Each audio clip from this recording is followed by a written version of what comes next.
কি বিষয় নিয়ে কাজ করতে চাই।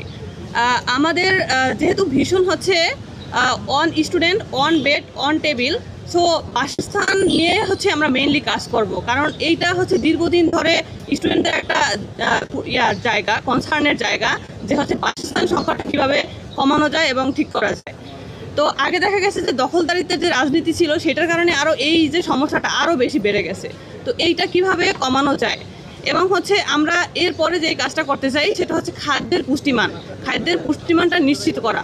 আমাদের হলে খাবারের মানের অবস্থা খুবই বাজে, যে হলের খাবারের মধ্যে দেখা যায় বিভিন্ন রকমের জিনিস যেগুলো হচ্ছে খাওয়া যায় না, পোকামাকড় এগুলো পাওয়া যায়।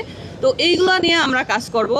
এরপর হচ্ছে আমাদের যে ইশতেহার, আমরা যে 14টা ইশতেহার রেখেছি তার মধ্যে আমাদের প্রথম ইশতেহার ছিল যে ডাকসুকে ক্যালেন্ডারভুক্ত করা। এই যে আমেজটা, উৎসবমুখর পরিবেশে ডাকসু হচ্ছে, এইটা যাতে প্রতি বছর আমরা করতে পারি, সেইটার আমরা যদি নির্বাচিত হই তাহলে এটার ব্যবস্থা অবশ্যই করব।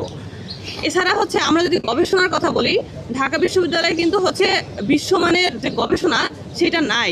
তো বিশ্বমানের একটি গবেষণামূলক বিশ্ববিদ্যালয় গড়ে তোলার জন্য যেই কাজগুলো করে দরকার এবং বিশ্ব র্যাঙ্কিংয়ে ঢাকা ইউনিভার্সিটিকে উপরের দিকে নিয়ে যাওয়ার জন্য যে কাজগুলো করা দরকার সেগুলো আমরা করব।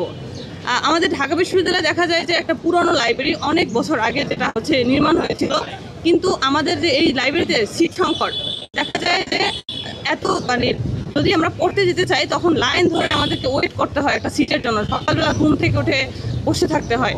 তো এই সিটটা যাতে বাড়ানো যায়, নতুন করে হচ্ছে লাইব্রেরি ভবন নির্মাণ করা যায়, সেই লক্ষ্যে আমরা কাজ করব।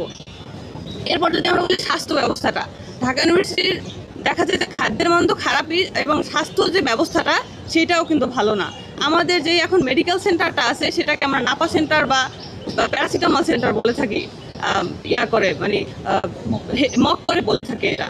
তো এইটাকে হচ্ছে আমরা সুন্দর করার এবং হচ্ছে কিভাবে হচ্ছে আমাদের ক্যাম্পাসে কিন্তু কোনো হচ্ছে মেডিসিনের দোকান বা হচ্ছে সহজলভ্য ব্যবস্থা সেটা কিন্তু পাওয়া যায় না। তো আমরা হচ্ছে মেডিসিন কর্নার বানাইতে চাই ক্যাম্পাসের বিভিন্ন জায়গায়, যাতে হচ্ছে স্টুডেন্টদের স্বাস্থ্য ব্যবস্থাটাকে উন্নত করা যায়। ভেন্ডিং মেশিন যেগুলো হচ্ছে অনেক আগে দেওয়া হয়েছে সেগুলোর আমরা অলরেডি কাজ করেছি, ভেন্ডিং মেশিন নিয়ে সংস্কার করেছি এবং নতুন ভেন্ডিং মেশিন মেয়েদের 5টা হলে বসাইছি। এছাড়াও আমাদের অনেক কাজ করার জায়গা আছে হলের বিভিন্ন জায়গায় যেখানে ভেন্ডিং মেশিন নাই, যেমন কলা ভবনের কমন রুমে এখানে যে ভেন্ডিং মেশিন বসানো আছে সেগুলো ভালো কাজ করতেছে না। এই জন্য আমরা হচ্ছে নতুন ভেন্ডিং মেশিন বসায় কীভাবে স্টুডেন্টদের মেয়েদের স্বাস্থ্যের ব্যবস্থা উন্নত করা যায় সেটা নিয়ে আমরা কাজ করব। আমাদের যে ক্যাম্পাসে নিরাপত্তা ব্যবস্থাটা সেটা খুবই দুর্বল, নারীদের জন্য, বিশেষ করে নারীদের জন্য ক্যাম্পাসটা হচ্ছে খুবই অনিরাপদ। আমি নিজেও অনেকবার হয়রানির শিকার হয়েছি। ক্যাম্পাসে দেখা যায় ভবঘুরে পাগল, এদের হচ্ছে অবাধ চলাচল এবং বহিরাগতদের অবাধ চলাচল, যাদের দ্বারা হচ্ছে কী বিষয় নিয়ে কাজ করতে চাই। আমাদের যেহেতু ভীষণ হচ্ছে on student on bed on table, so বাসস্থান নিয়ে হচ্ছে আমরা মেইনলি কাজ করব, কারণ এইটা হচ্ছে দীর্ঘদিন ধরে স্টুডেন্টদের একটা জায়গা, কনসার্নের জায়গা, যে হচ্ছে বাসস্থান সংকটটা কীভাবে কমানো যায় এবং ঠিক করা যায়। তো আগে দেখা গেছে যে দখলদারিত্বের যে রাজনীতি ছিল সেটার কারণে আরও এই যে সমস্যাটা আরও বেশি বেড়ে গেছে। তো এইটা কিভাবে কমানো যায় এবং হচ্ছে আমরা এরপরে যে কাজটা করতে চাই সেটা হচ্ছে খাদ্যের পুষ্টিমানটা নিশ্চিত করা। আমাদের হলে খাবারের মানের অবস্থা খুবই বাজে, যে হলের খাবারের মধ্যে দেখা যায় বিভিন্ন রকমের জিনিস যেগুলো হচ্ছে খাওয়া যায় না, পোকামাকড় এগুলো পাওয়া যায়। তো এইগুলো নিয়ে আমরা কাজ করব।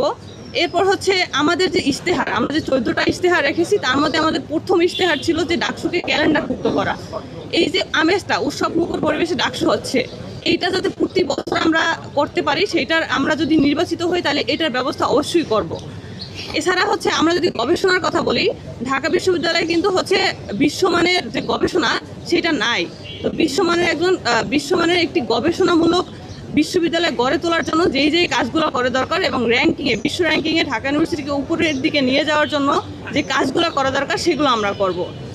আমাদের ঢাকা বিশ্ববিদ্যালয়ে দেখা যায় যে একটা পুরনো লাইব্রেরি অনেক বছর আগে যেটা হচ্ছে নির্মাণ হয়েছিল, কিন্তু আমাদের যে এই লাইব্রেরিতে সিট সংকট দেখা যায় যে এত যদি আমরা পড়তে যেতে চাই তখন লাইন ধরে আমাদেরকে ওয়েট করতে হয় একটা সিটের জন্য, সকালবেলা ঘুম থেকে উঠে বসে থাকতে হয়।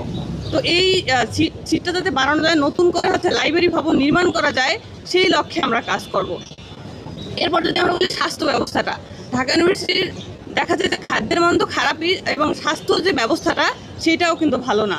আমাদের যে এখন মেডিকেল সেন্টারটা আছে সেটাকে আমরা নাপা সেন্টার বা প্যারাসিটামল সেন্টার বলে থাকি, ইয়া করে মানে মক করে বলতে থাকে এটা। তো এইটাকে হচ্ছে আমরা সুন্দর করার এবং হচ্ছে কিভাবে হচ্ছে আমাদের ক্যাম্পাসে কিন্তু কোনো হচ্ছে কি বলে মেডিসিনের যে দোকান বা হচ্ছে সহজলভ্য ব্যবস্থা সেটা কিন্তু পাওয়া যায় না। তো আমরা হচ্ছে মেডিসিন কর্নার বানাইতে চাই ক্যাম্পাসের বিভিন্ন জায়গায়, যাতে হচ্ছে স্টুডেন্টদের স্বাস্থ্য ব্যবস্থাটাকে উন্নত করা যায়। ভেন্ডিং মেশিন যেগুলো হচ্ছে অনেক আগে দেওয়া হয়েছে সেগুলোর আমরা অলরেডি কাজ করেছি, ভেন্ডিং মেশিন নিয়ে সংস্কার করেছি এবং নতুন ভেন্ডিং মেশিন মেয়েদের 5টা হলে বসাইছি। এছাড়াও আমাদের অনেক কাজ করার জায়গা আছে হলের বিভিন্ন জায়গায় যেখানে ভেন্ডিং মেশিন নাই, যেমন কলা ভবনের কমন রুমে এখানে যে ভেন্ডিং মেশিন বসানো আছে সেগুলো ভালো কাজ করতেছে না। এই জন্য আমরা হচ্ছে নতুন ভেন্ডিং মেশিন বসায় কীভাবে স্টুডেন্টদের মেয়েদের স্বাস্থ্যের ব্যবস্থা উন্নত করা যায় সেটা নিয়ে আমরা কাজ করব। আমাদের যে ক্যাম্পাসে নিরাপত্তা ব্যবস্থাটা সেটা খুবই দুর্বল। নারীদের জন্য, বিশেষ করে নারীদের জন্য ক্যাম্পাসটা হচ্ছে খুবই অনিরাপদ। আমি নিজেও অনেকবার হয়রানির শিকার হয়েছি। ক্যাম্পাসে দেখা যায় ভবঘুরে পাগল, এদের হচ্ছে অবাধ চলাচল এবং বহিরাগতদের অবাধ চলাচল, যাদের দ্বারা হচ্ছে